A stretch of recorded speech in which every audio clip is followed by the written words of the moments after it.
chapter 3.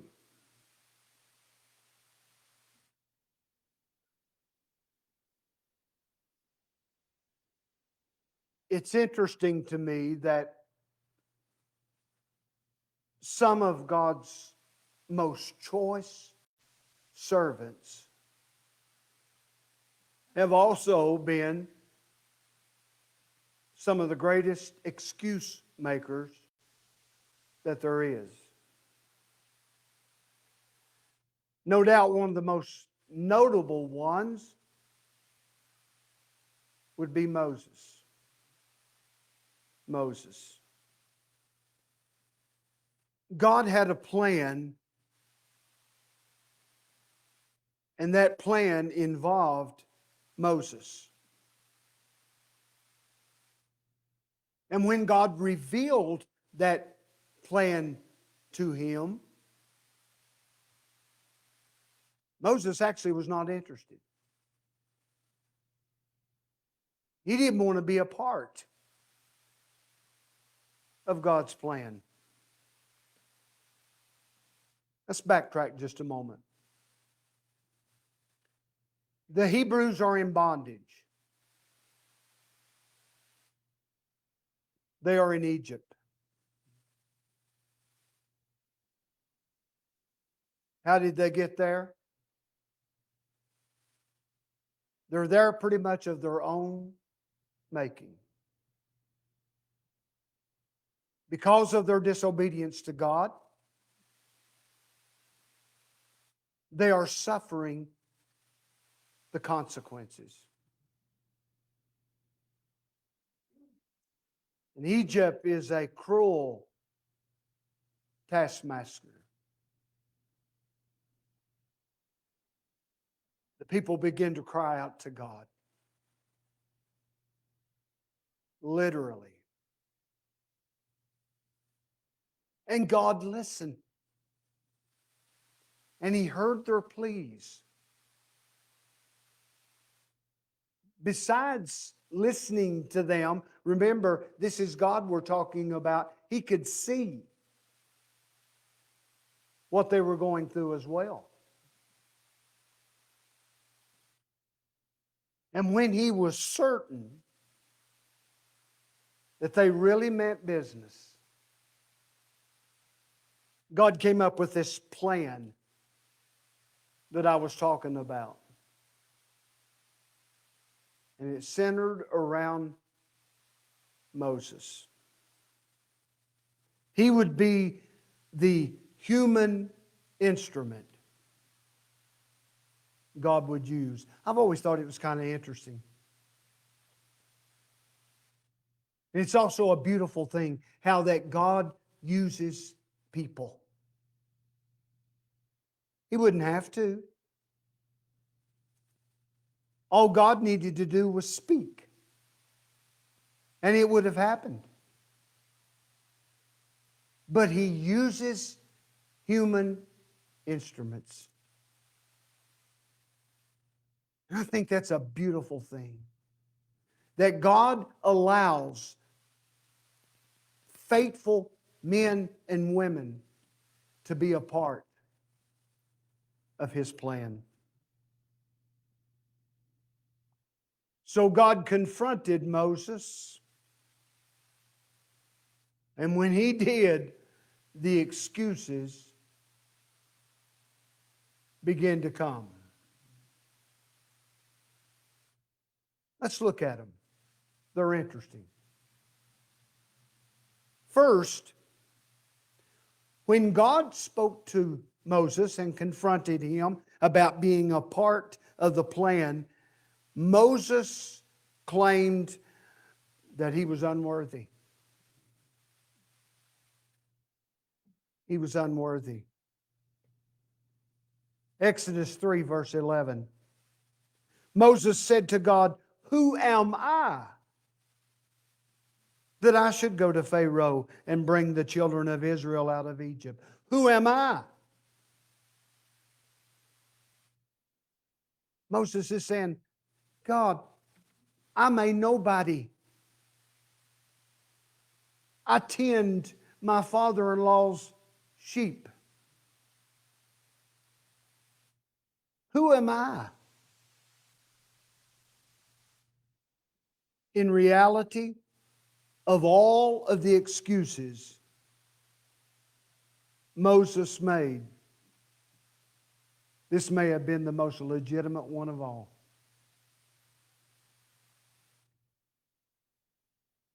In our own fleshly ability, as it relates to the kingdom of God, none of us are worthy. None of us. I feel the load oft times. And you would think, as long as I have been doing this, you would get to a point where you didn't feel that. But I feel the load of trying to pastor a group of people. And I look at myself. And I feel like Moses. Just unworthy. Again, I think this was probably the most substantial of all of his excuses. But in reality,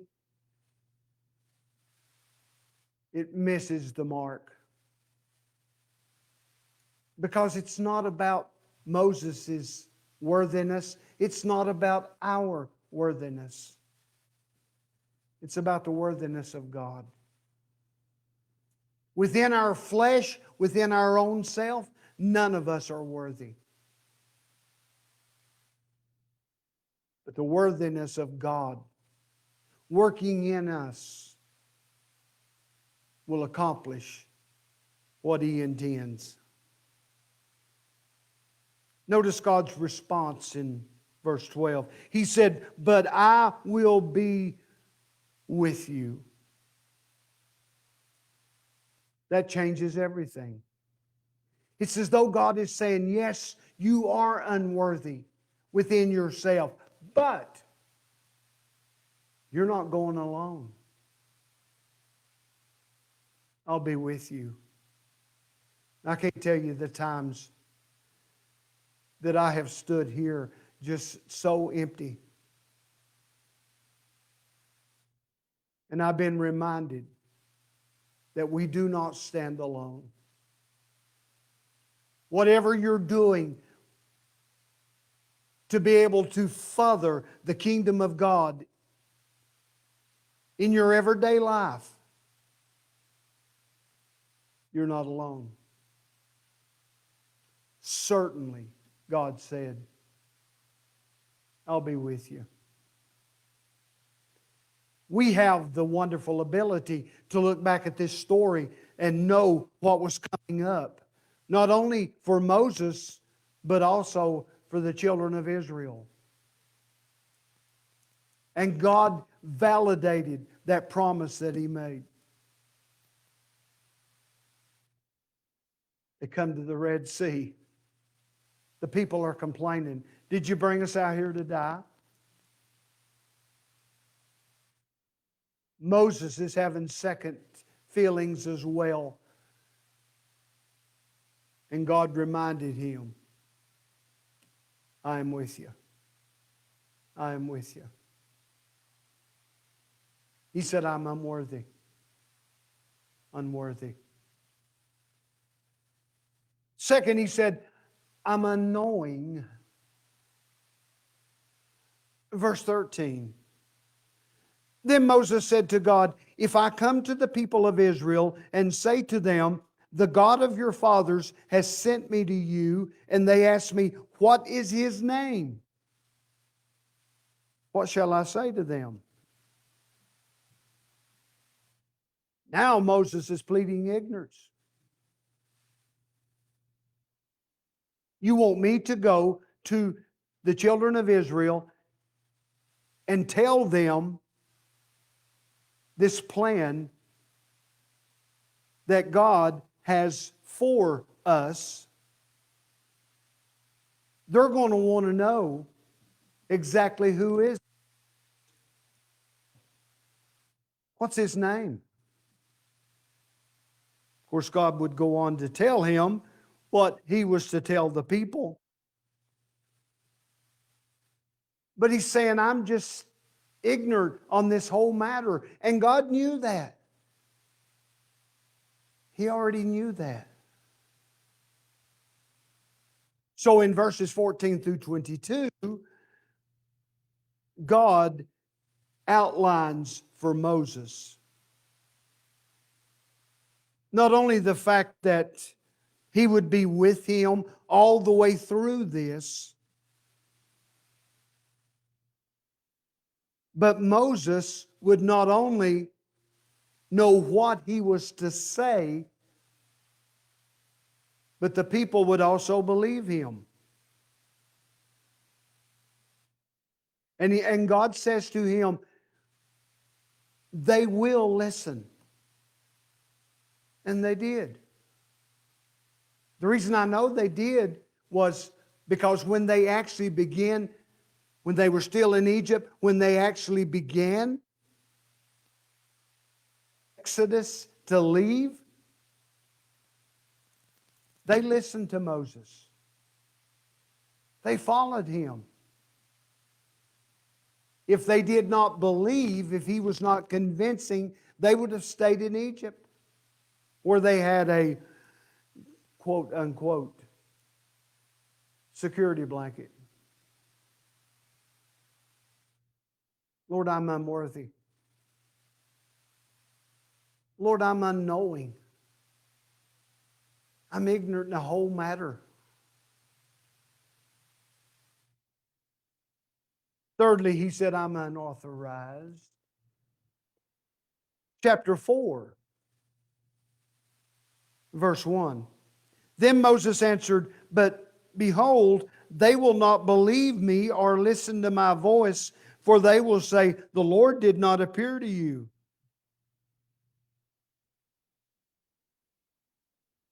Moses thinks this thing through. When I go to these people and tell them this plan, outline things, I know what they're going to say. They're going to consider me a sham. They would never believe that he was really, truly God's messenger. And you can see a little bit of validity in this. At this point, it might do well for us to back up and kind of review Moses' life just a little. He was a Hebrew, right? Yes. But he grew up in Pharaoh's palace. He grew up as part of the political scene. I don't know if it's true or not. I have my reservations, but I have heard people say that he could have been in line for a high office position, maybe even a pharaoh. Him being a hero, a Hebrew, I've got questions about that, reservations. I don't know if Egypt would have ever went for that. But he could have had a very high-ranking position. So in reality, I think the majority of the Hebrews probably distrusted him anyway. Can't you imagine that they might have thought, this Moses character, he is a plant. He's here to get evidence. I don't think we can trust him. Then, Moses is out one day, and he's out where the Hebrews are working. And they have guards. As I said a moment ago, they were hard taskmasters. And one of those guards was roughing up one of the Hebrews. I think you see the heart of Moses. Moses intervened to the point that he killed the guard, right? So they're looking at this and they're trying to decide, can we trust him or not? So Moses is saying to God, I don't have the authority to do this. They're not going to believe me, God. They question me. Fourthly, he said, I'm unable. Verse 10, chapter 4. But Moses said to the Lord, O my Lord, I am not eloquent, either in the past or since you have spoken to your servant, but I am slow of speech and of tongue. Next, Moses tells God of a personal handicap that he has.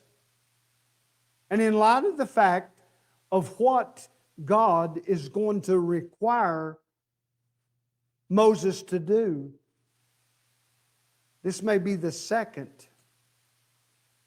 of the most likely excuses. His communication skills were not good.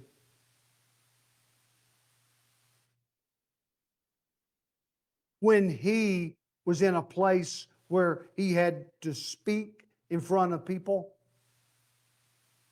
something happened. I don't know. It just says that he was not eloquent.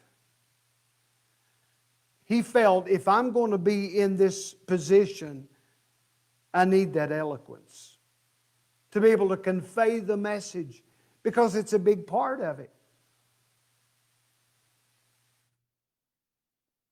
I've heard some eloquent speakers down through the years.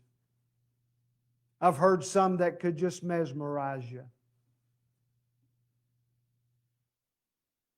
Then I've heard some that stammered just about as much as I do. It didn't come as easy. But I have felt the power of God on some of those old-time preachers as they stood, doing like me, butchering the King's English. The Spirit of God was on their message. It touched